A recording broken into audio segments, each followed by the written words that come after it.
ये दाग देवे गो। अच्छा लेके राइफल करता रहाला हो, नहीं तोहरा से के हो डराला हो।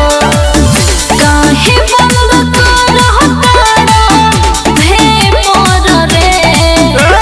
सुन बोला आज मारी चमरान पर है पर रे, हो जाइबे पटन मेरे पर रे। अच्छा उठे लगी दर्द के पर के पर रे, हो जाइबे पटन मेरे पर रे। अरे डॉक्टर ना सुनी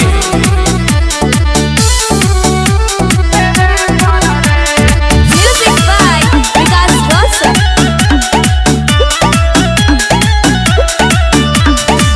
हमरा लगे न बड़ बड़ फेकनी, तोहरा लेखन ढेर लोग के देखनी। हम में के नहीं खीस हमारा के जाती जे बोली, देही पटुटे लगी सारा मरा करी। आई बनाही कहेला तू जे मोर रे। सुन मारी चमरान पर है पर रे, अच्छा हो जाइबे पटन मेरे पर रे।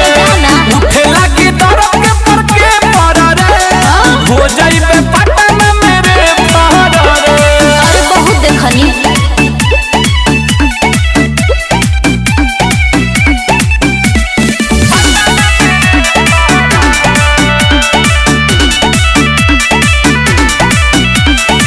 कायदा में रहो न चढ़ो स्टेज पर, नइखे हो डर कटता ने लकरेज पर। ठुका जेबो आबा राइटर मिथिलेश पवन प्यारे, गोली के होके लगी पूरा बहुछारे।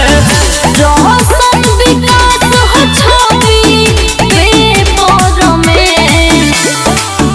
आज मारी चमरान पर है पर रे, हो जाइबे पटन मेरे पर रे।